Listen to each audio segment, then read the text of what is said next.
그러니까 우리가 생각하는 이미지하고 그 당시에 이스라엘 사람들이 생각하는 이미지하고는 다른 겁니다.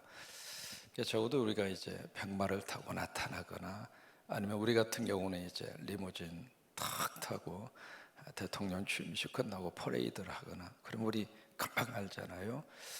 그런 것처럼 노새를 탔다는 이야기는 왕의 이미지를 보여주는 겁니다. 설명하지 않아도 다 알아요. 근데 굳이 예수님이 이 새끼 나귀를 타신 이유는 첫째는 성경을 응하게 하시려고, 스가랴 9장이죠. 그래서 하나님의 말씀이 응답될 수 있도록 주님이 나귀를 타시고, 두 번째는 뭐죠? 가장 중요한 이미지가 그 속에 담겨져 있습니다. 무슨 이미지냐면 바로 평화입니다. 이게 왕은 왕이지만 예수님이 어떤 모습으로 어떤 메시지를 가지고 예루살렘에 들어가시는가? 평화의 왕으로. 그게 이제 가장 강력한 메시지거든요. 그러니까 나를 이 세상에 왕으로 왔지만은 일반적으로 생각하는 통치자나 군사적 개념으로서의 통치자가 아니다. 어떤 힘을 가진 절대 권력의 그런 모습으로 내가 이 세상에 온 게 아니다. 나는 평화를 주기 위해서 왔다. 나는 평화의 왕이다. 그 메시지를 가지고 예루살렘에 이렇게 들어오시는 거예요. 들어오시는데 이제 사람들이 전부 다 겉옷을 깔고 길에다 깔고 이제 왕으로 맞이하는 거죠. 우리가 아는 것처럼 손에는 종려나무 가지를 들고 호산나를 외치면서 환영합니다. 분위기가요 지금 굉장히 많이 업돼 있습니다. 흥분된 상태입니다. 그런데 정작 예수님은 오늘 말씀 속에 예루살렘 성에 가까이 접근을 합니다. 감람산이 예루살렘하고 마주보고 있거든요. 내리막길입니다. 그 중간 지점에 오셔서 예루살렘 성 전체를 보신 다음에 거기서 예수님이 뭘 하시는가? 웁니다. 이게 지금 분위기하고는 전혀 맞지 않는 모습이죠. 한쪽에서는 환호성을 지르고 지금 퍼레이드가 이루어지고 한쪽에서는 막 그렇게 흥분된 모습으로 그런 분위기인데 정작 예수님은 예루살렘을 보시면서 울고 계세요. 이 우신다라고 하는 이 단어 자체가요 우리가 눈물을 흘릴 때 여러 가지 모습이 있잖아요. 성경이 3번 나옵니다. 근데 3번 나오는데 오늘 본문에 나오는 우셨다라는 이 단어가 무슨 의미냐면 흐느껴 우는 겁니다. 여러분 흐느껴서 운다는 이야기는요 속에 감정이 복받쳐서 말 그대로 통곡하면서 그냥 눈물 줄줄줄 흐르는 나사로의 무덤 앞에서 그때 예수님이 오시는데 그때는 그냥 눈물만 흘린 겁니다. 근데 예루살렘 성을 보시고 예수님이 우시는 이 눈물은 막 흐느껴 우는 거예요. 어깨를 들썩거리면서 어떻게 이렇게 통제할 수 없는 감정을 여기서 폭발하면서 예수님이 그렇게 우시는 거예요. 울면서 하는 말이 오늘날 너희가 평화에 관한 일을 알았으면 좋을 뻔하였거니와 너희 눈에 감추어져 있구나. 여기 이제 뻔하다고 하는 단어를 쓰고 있습니다. 여기에 오늘날 너희가 평화에 관한 일을 알았으면 좋았을 뻔했다. 그게 무슨 내용이냐면 지금 예수님이 어떤 왕으로 오신다고 그랬습니까? 평화의 왕으로. 지금 평화의 왕으로 오시는 그 예수님 바로 오늘이 바로 이 예루살렘 이 도성에 평화를 가져다 주는 날인데 왜? 예수 그리스도가 평화의 왕이니까. 여러분 우리가 마음속에 평강을 누리고 살려면 주님 모시고 살면 돼요. 예수님이 내 안에 오셔서 그 예수님이 나를 지배해 주시고 다시 말해서 성령으로 충만하면 마음 편하게 살아요.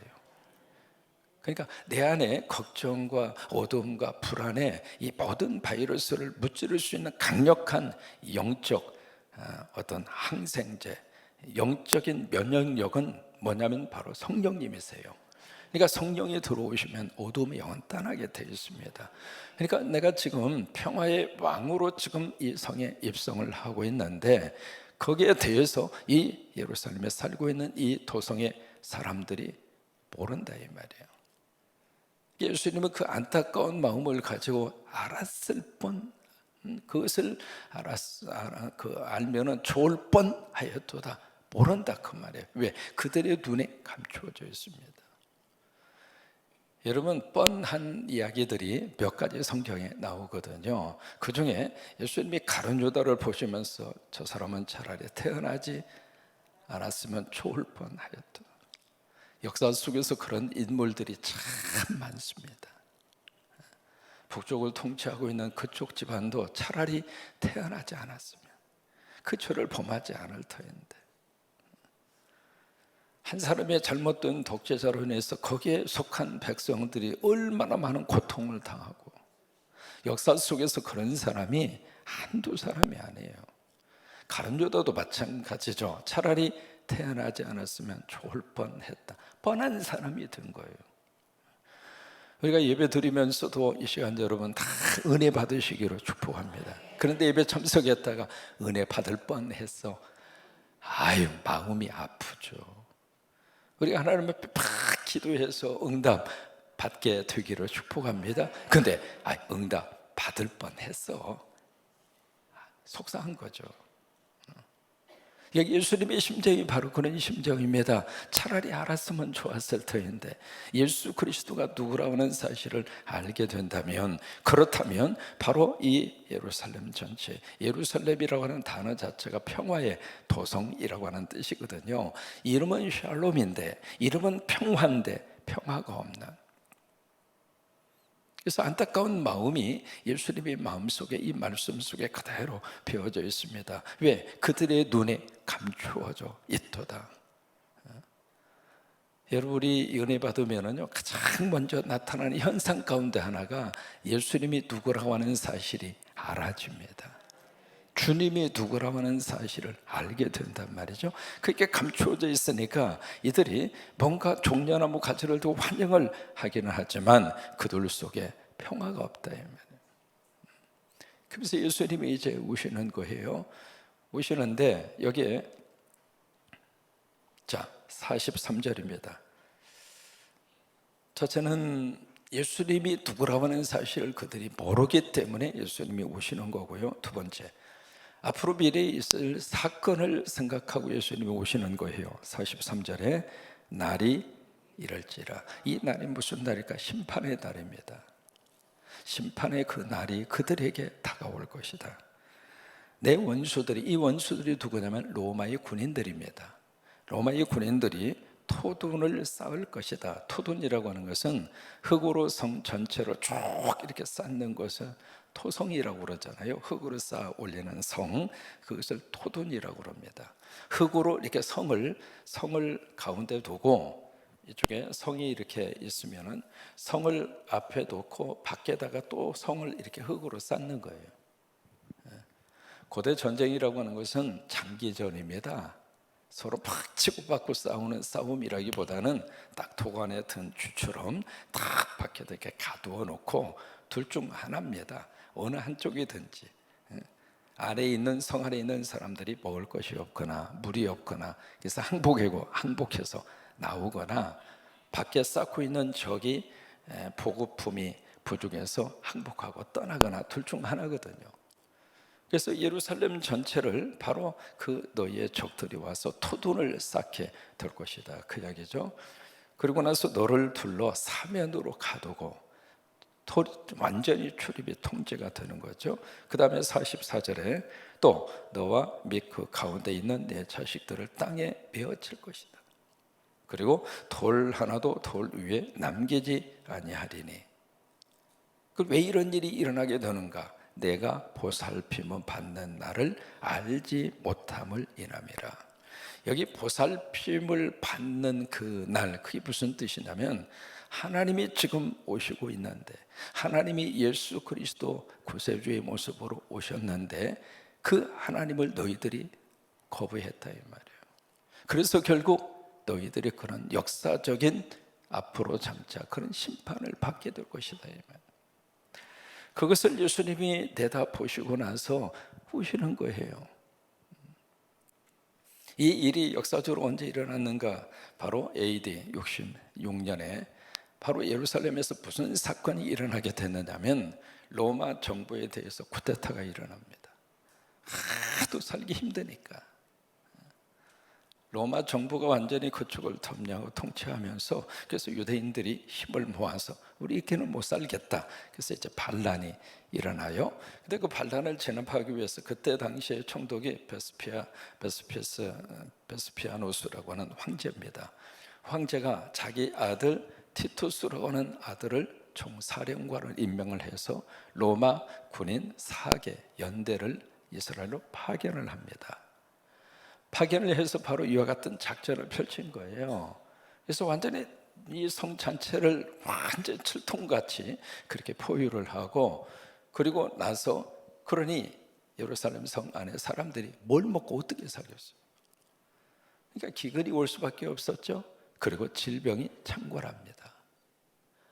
그래서 여기서 갇혀서 도저히 배고파서 못 사니까 튀어나올 거 아니에요. 튀어나오면 밖에서 포위하고 있었던 로마의 군인들이 잡아서 십자가에 처형을 시켰습니다. 기록에 의하면요, 하루에 500명씩 십자가형을 했습니다. 나중에는 십자가를 세울 수 있는 나무가 없어서 성벽에다가 대고 사람을 못을 박았습니다. 그 당시에 역사가가 누구냐면 조세푸스라고 하는 역사학자가 있거든요. 그 조세푸스가 역사적으로 기록을 합니다. 이 전쟁을 통해서 죽은 사람이 100만 명입니다. 그리고 남아있는 사람이 약 9만 7천 명 남았어요. 근데 9만 7천 명 전체가 다 노예로 끌려갑니다. 바로 그 사건입니다. 그러니까 오늘 성경에 있는 말씀대로 아이들은 땅에 메어침을 당하게 될 것이고, 또 하나 이 성벽을 완전히 철저하게 파괴를 시켜요. 그래서 이제 파괴를 시키는데 돌 하나도 돌 위에 남지 아니할 것이다. 왜 이런 일이 일어나게 됐는가? 이게 이스라엘 사람들이 이 성벽을 쌓아갈 때, 느헤미야를 통해서도 우리가 알 수 있습니다만은, 성벽을 쌓을 때 이 동서남북으로 해서 각 지파마다 할당을 받았어요. 받아서 이 성벽을 쌓으면서 무슨 일이 있었느냐면, 이 거대한 돌입니다. 작은 돌이 아니고요. 지금 가서 여러분 보시더라도 그 당시에 무너졌던 돌멩이를 발견할 수 있고, 그러고 나서 지금 딱 한쪽이 남아있거든요. 그것이 바로 통곡의 벽이에요. 이 통곡의 벽이라고 하는 것은 성벽입니다. 성전이 아니고. 근데 그것을 쌓고 있는 이 돌멩이가 엄청나게 거대한 돌멩이인데, 그 돌멩이 사이사이에 무슨 소문이 쭉 돌았느냐면 거기에 금붙이를 숨겨놨다. 그 소문이 나서 이 로마의 군인들이 그 금붙이를 탈취하기 위해서 돌멩이를 다 무너뜨린 거예요. 그래서 돌 하나도 돌 위에 남지 아니하는 역사적 사건이 일어났고, 이제 겨우 남아있는 게 서쪽의 벽. 왜냐하면 거기를 허물다 보니까 아무것도 안 나온 거예요. 야, 그만 허물자. 그렇게 해서 남아있는 게 그 통곡의 벽이에요. 그래서 지금도 유대인들이 그 통곡의 벽, 서쪽 벽이죠. 일부예요. 그것도 지극히 일부분인데, 거기에 가서 계속 거기서 이제 통곡하면서 울어요. 그게 통곡의 벽입니다. 유대인들이 전 세계 어디에 살든지 통곡의 벽을 향한 창문 하나를 열어놓습니다. 그 창문에는 커튼을 치지 않습니다. 항상 그쪽을 보고, 요즘은 이제 CCTV 시스템이 잘 되어 있으니까, 아니면 이제 앱을 통해서 핸드폰으로 통곡의 벽을 보면서 어느 곳에 있든지 기도를 해요. 지금도. 그 사건을 지금 언급을 하고 있는 거예요. 여러분, 이 두 가지의 내용 때문에 예수님이 예루살렘 성을 보면서 막 우시는 거예요. 이 시간에 우리가 이런 생각을 한번 해봅니다. 예수님이 한국 땅을 보면서 어떠실까? 예수님이 지금 이 대한민국을 딱 보시면서 흡족한 마음으로 행복해 하실까? 아니면 이 대한민국을 보면서 예수님이 통곡하지는 않으실까? 지금 남북한으로 갈라져서 이게요, 휴전 이후에 70년 이상 서로 우러렁대고, 서로 죽이기 위해서 혈안이 되어져 있고, 서로가 이 평화를 지킨다는 미명하에 엄청난 무기를 갖다가 쌓아놓고 있고, 도대체 이 한반도와 이 땅이 돌아가는 모습을 보면서 예수님이 이 땅을 보면서 어떤 마음이 드실까요? 그 심정을, 그 예수님께서 어떤 모습을 지금 지으실까, 그 생각을 안 할 수가 없어요. 오늘 중고등부 우리 교사 귀한 찬양 참 감사하고 귀한 사역 달콤하게 생각합니다. 우리 중고등부 친구들을 보면서 예수님이 어떤 마음이 드실까? 아니, 중고등부 친구들은 둘째치고 자식들을 기르고 있는 부모님들의 그 모습을 보면서 과연 예수님은 어떠실까? 그 부모님들의 그 모습을 보면서 호탕한 웃음을 지으실까? 아니면 측은한 마음에 통곡하실까?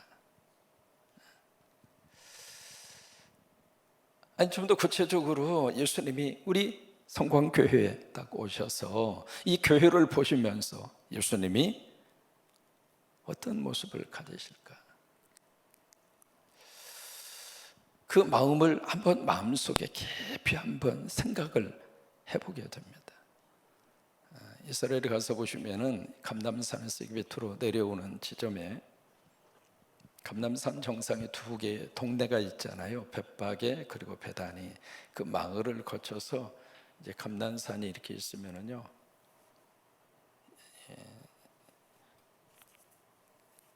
여기 이제 감람산이 이렇게 있으면은 이쪽에 그 여리고에서 이렇게 들어오는 길이 이쪽을 통과하게 되어 있습니다. 이쪽을 통해서 이제 밑으로 내려막길에 이 즈음에 건물이 하나 세워져 있습니다. 그 건물의 이름이 눈물의 교회입니다.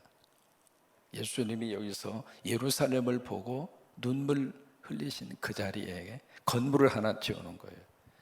그 눈물의 교회의 지붕이 참 독특하게 되어 있습니다. 눈물을 형상화했어요. 지붕에다가 다 우시는 모습으로. 오늘 예수님의 눈물을 마음에 기억하면서 그런 기도를 합니다. 주여, 주님의 눈물이 이제는 기쁨으로 바꾸어지게 하옵소서.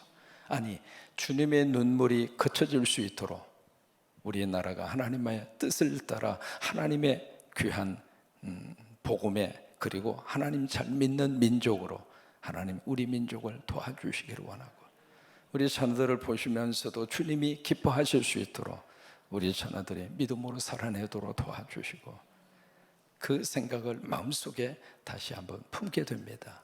또 하나, 예수님의 그 눈물을 우리들 눈에서도 눈물이 흘러야 돼. 그래야 더 이상 울 일이 없습니다. 이 세상은 지금까지 역사를 기록으로 남기면서 쭉 이렇게 온 역사를, 그랜트라고 하는 역사학자가 있습니다. 그 학자가 인간 역사가 시작이 되면서 문자적으로 역사를 남긴 그 역사가 3600년이라고 합니다. 문자적인 역사로 해서 글로 남긴 역사의 흔적으로 해서, 그래서 3600년의 역사가 쭉 이렇게 진행이 되면서 전쟁이 없었던 역사가 236년밖에 안 됩니다. 다시 말해서 전체 역사 속에서요 10%도 안 됩니다. 계속 인간 세상에는 전쟁이 끊어지지 않았어요. 참 우리는 매일매일 살면서 인사 자체가 안녕하십니까? 뭐예요? 평화를 추구하는데 만나면 그러잖아요. 안녕하세요.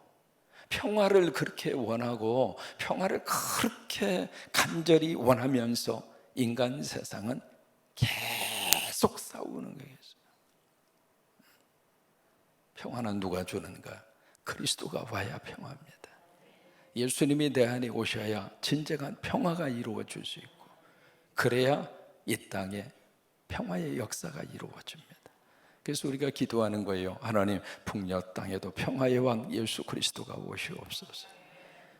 내 심령에도 평화의 왕 예수 그리스도가 오셔서 나로부터 내 안에 전쟁이 멈추게 하시고, 가정 안에도, 그리고 이 사회 안에도, 특히 우리 자녀들 안에도 진정한 평화의 역사가 이루어지게 하옵소서. 이번에 수련회와 SV들을 통해서 우리 중고등부 친구들에게 그런 역사와 그런 놀라운 은혜가 임하게 되기를 주의 이름으로 축원합니다.